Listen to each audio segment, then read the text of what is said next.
Bonjour, focus aujourd'hui sur les interdictions de plus en plus nombreuses que l'on nous impose pour notre bien, pour qu'on reste en bonne santé. En France, une loi prévoit la fin de la cigarette au volant en présence d'enfants, une mesure qui pourrait arriver chez nous. Doit-on se réjouir de ces restrictions? Serons-nous un jour mis à l'amende si, par exemple, les 5 fruits et légumes ne sont pas consommés quotidiennement pour le bien de notre santé? Jusqu'où ira l'État pour nous dicter la bonne conduite?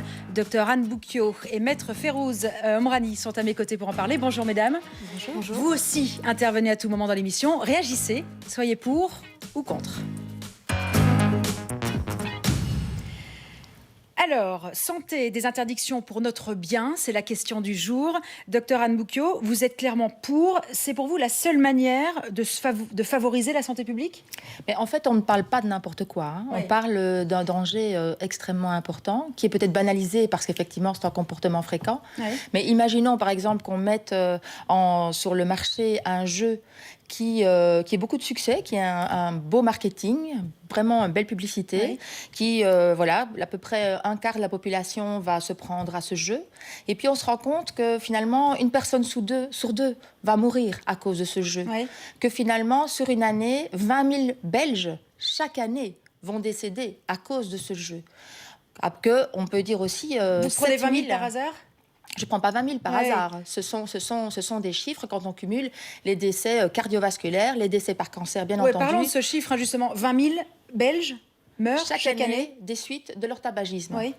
Donc, une petite ville en Belgique disparaît chaque année. Moi, je pense que dans ce cas-là, c'est vrai que je pense que tous les citoyens vont demander à leurs décideurs, à leurs représentants, de prendre des mesures. Oui, mais mettre une réaction, ça veut dire quoi? Qu'on ne peut pas, on n'est pas assez responsable pour décider soi-même? Vous m'ôtez les mots de la bouche parce que c'est un peu ce que j'ai envie de vous dire. Moi, je suis pour la diffusion de cette information. Pourquoi? Vous êtes pourquoi? La diffusion d'informations du danger que ça représente. Le jeu, en fait, c'est l'analogie de la cigarette et de dire il y a 20 000 personnes qui meurent chaque année. Oui. Bien, moi, vous m'avez convaincue puisque j'ai arrêté. Donc, j'ai décidé, à titre individuel, de ne pas fumer. Et donc, je ne fais pas non plus fumer dans ma voiture. Et si vous fumiez encore, vous êtes en train de fumer dans votre voiture, on vous met à l'amende, ça vous ferait plaisir? Ah bien, pas du tout. Déjà, pour une taxe de plus, quelle que soit la forme, ça ne me fait jamais plaisir. Ouais. Mais c'est surtout que, d'abord, j'ai pas d'enfant de moins de 12 ans, donc, puis la loi n'a pas été adoptée. Mais au-delà de ça, c'est vraiment une atteinte à ma liberté individuelle de fumer ou de ne pas fumer, à ma propriété privée, qui est ma voiture, à l'inviolabilité du domicile, et la voiture est une extension du domicile d'un point de vue légal à tout le moins. Oui. On va très loin, ce sont des droits de l'homme qu'on entende bien. Il n'est pas question de dire fumer bien. On dit simplement, d'ailleurs je ne suis pas la seule à le penser, on n'a pas envie de fumer en voiture. Les mentalités ont changé. En préparant un peu l'émission, je lisais des statistiques et en Belgique, il semble que... c'est les 67% que vous cherchez? 72% des lecteurs disent qu'ils répondent favorablement à cette nouvelle interdiction. Je comprends qu'en fait, c'est pour 72%... Cancer, voilà, donc effectivement, il y a eu un sondage que nous organisons chaque année pour voir les comportements, pour suivre le comportement des fumeurs en Belgique. Et c'est vrai que selon ce sondage, on avait 67% de l'ensemble des répondants qui étaient pour cette interdiction. Mais moi, je trouve ça favorable. Et alors, on montait à 72%. Ça veut dire quoi? Ça veut dire que ces gens, en tout cas, je le suppose, ne fumeront pas dans leur voiture. Mais alors pourquoi il faut faire des lois pour interdire? C'est précisément mon but. Enfin, l'objet de cette remarque, Madame Beau, c'est de dire on a envie de vouloir le bien des gens contre eux-mêmes. Alors, je suis pas en train de dire... À partir du moment où ici il s'agit de la santé d'autrui, ça sort un petit peu du débat de la liberté individuelle parce qu'un enfant... Mais non, poursuivons cette idée. Je vais vous donner 2 pistes de réflexion. La première, c'est que sauf erreur de ma part, quand moi je vais voir le médecin avec l'enfant que je n'ai pas et que le pédiatre va faire une liste de médicaments à prendre, personne ne vérifie que effectivement je donne ou je ne donne pas ces médicaments. Ah oui. Autrement aussi, on pourrait aller jusque-là. Quand il y a une prescription médicale, ma liberté individuelle de patient, c'est de dire je suis d'accord ou pas d'accord avec le médecin, je vais voir un autre avis, et ça je l'ai à titre individuel.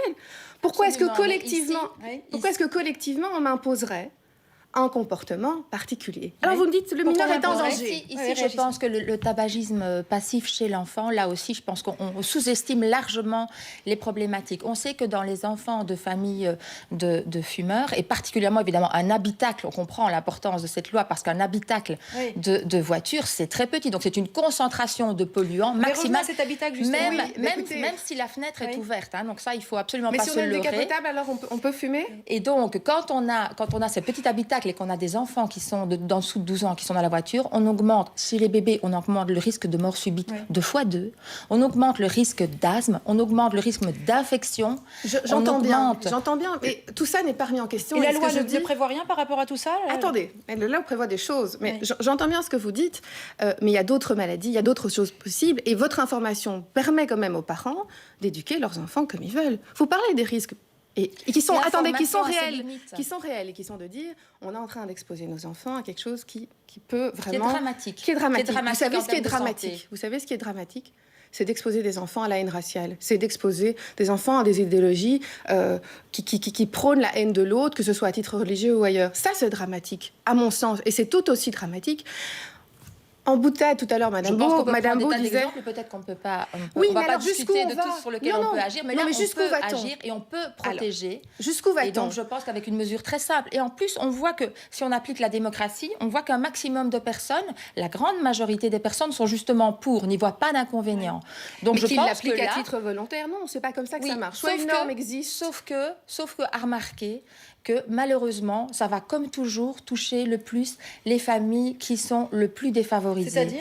C'est-à-dire qu'on sait que le tabagisme touche plus les couches socio-économiques qui sont moins favorisées parce qu'elles sont déjà plongées dans des tas de problèmes au quotidien. Et c'est d'ailleurs ces mêmes qu'elles n'ont pas ces perspectives. Pourquoi c'est un problème ?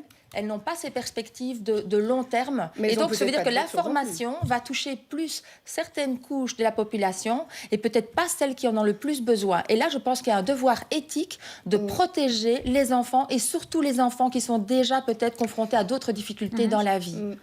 Et là, c'est vraiment une question de choix de société, de pouvoir accorder cette protection à tous et pas uniquement à ceux qui ont accès à l'information. Ok, alors jusqu'où on va ? Parce que vous dites l'habitacle est clos. Alors moi, en préparant l'émission, je dis à Madame Beau, mais quid des personnes qui habitent dans des appartements petits, où on parle de 50 mètres carrés et encore, où les chambres sont exiguës. Juste une information de la Corée du Sud, sur le point peut-être justement d'interdire de fumer chez soi, parce que comme la densité de population est très importante là-bas, du coup, le voisin est très près. Oui, jusqu'où va-t-on ? Vous parlez des couches qui seraient défavorisées, et donc je ne connais pas les statistiques, mais apparemment vous vous basez sur le fait que si on est pauvre ou d'une couche défavorisée, on fume plus, soit. Moi, je suis pas là pour contester ou quoi. Je dis simplement que ces mêmes gens peut-être, excusez-moi, ces mêmes gens peut-être, sont ceux qui vont manger le plus de gras, de sucré, de salé. Vous en venez au surpoids ? Mais oui, et de ne pas faire de sport. Je veux bien qu'on essaye à tout prix de modeler. S'ils cumulent les risques, autant pouvoir les protéger là où on a une possibilité importante. Évidemment. Le surpoids est la deuxième cause de mortalité après le tabagisme. Et donc, où va-t-on s'arrêter ? Est-ce qu'on va poster un flic chez vous pour vérifier que vos enfants ont bien mangé les 5 fruits et les 5 légumes ?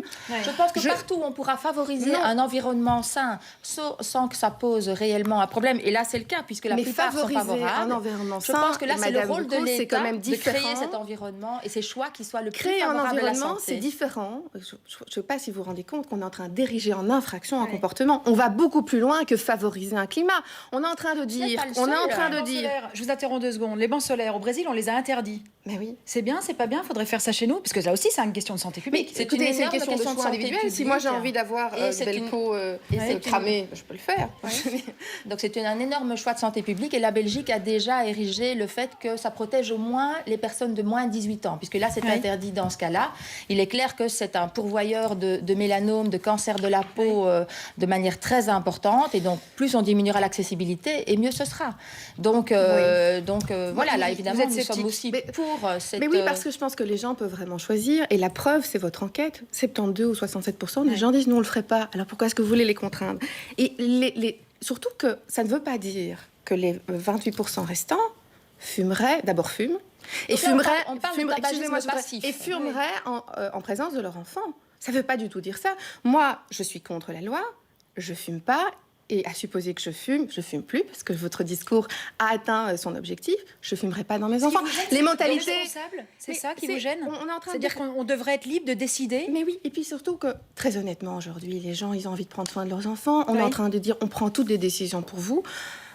Certains diront que c'est une bonne chose. Moi, je suis en train de dire... La grande majorité des parents veut le bien de ses enfants. Eh bien, je dis que certaines couches de la population vont peut-être en être moins conscients parce qu'ils ont moins accès à l'information. Et vous pensez donc que la là, loi, ça va une les aider. infraction, l'usage de la contrainte, l'usage de la police, par exemple, poster un flic, ça va vous penser favoriser ce climat? Je par pense exemple, pas. la En loi... pratique, excusez-moi, en pratique, moi je fais quand même mon métier, c'est de droit. En Justement, pratique, l'application, j'imagine pas qu'un flic va dire et tu as quel âge et tu fais quoi on va lui demander, maître, on a justement un flic, comme vous les appelez, en ligne.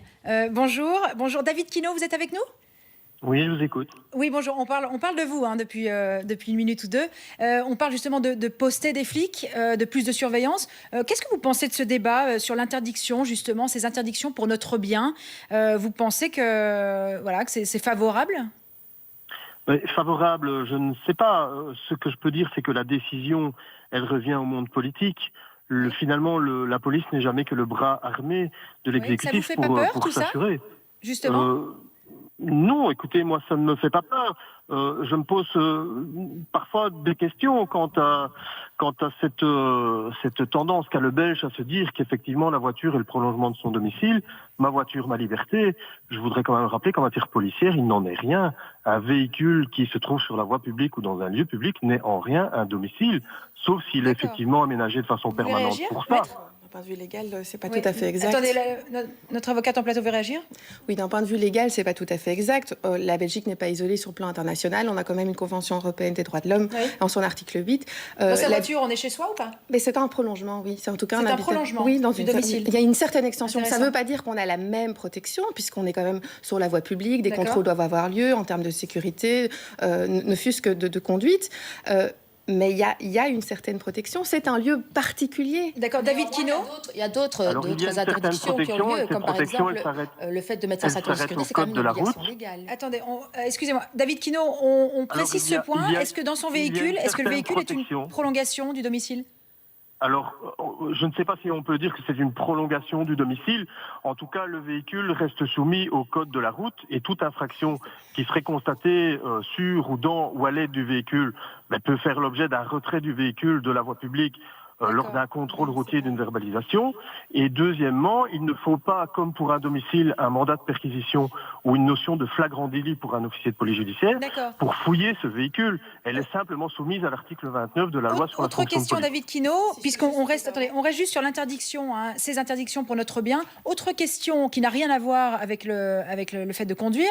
Si je protège mal mon enfant d'un écran total ou une crème solaire pas suffisante sur la plage, est-ce que vous pouvez m'interpeller? Alors là, tout va dépendre des circonstances. Effectivement, moi je pourrais très bien, oui, c'est du cas par cas, je pourrais très bien, en ma qualité d'officier de police judiciaire, si j'estime qu'il y a un manquement grave dans le chef des parents quant à la surveillance de leur enfant, rédiger un procès verbal pour coups et blessures involontaires par défaut de prévoyance et de précaution. Et on laissera au juge de fond déterminer si ces circonstances font l'objet d'une infraction pénale, oui ou non. Merci beaucoup. Merci David Quinault. Alors là, une réaction? Oui, non, mais je veux dire, par exemple, dans la voiture, si on attache mal son enfant, s'il n'est pas positionné correctement, on pourra très bien être verbalisé. Donc, on a un devoir de protection. Enfin, je veux dire, la loi, c'est on nous l'avait imposé. Le port de la ceinture de sécurité, c'est aussi une protection individuelle. Le coût de l'écran total, de protéger son enfant. Le coût de l'écran total, c'est vraiment une mesure. Évidemment, on fait beaucoup de communication, d'information pour le faire, et on souhaite que tous les parents le fassent. Et ce serait bien d'aller plus loin, là aussi? Maintenant, nous, Fondation contre le cancer, tout ce qui peut limiter les risques, on va trouver que c'est une bonne chose, mais on espère que ça va se faire effectivement. Donc vous soyez pour qu'il y ait une loi qui interdise de mal protéger son enfant? Nous n'avons jamais été jusque-là, mais on fait beaucoup de travail pour que cette information soit omniprésente. Je crois que ça vous intéresse. Moi, ça m'interpelle. Je trouve ça très inquiétant. On est dans une société de Big Brother. On veut vraiment modeler le citoyen parfait. Et puis, au-delà de ça, c'est parfaitement inutile, puisqu'on vient de vous le dire, la législation existe déjà. On a d'abord une infraction pénale classique de coups et blessures volontaires, en plus avec une circonstance aggravante si c'est devant un mineur. Au-delà de ça, il y a une loi spéciale de protection de la jeunesse de mineurs pour les enfants en danger. Moi, j'ai envie de dire, si vraiment c'est une mise en danger telle de fumer en voiture, eh bien qu'on mette les gens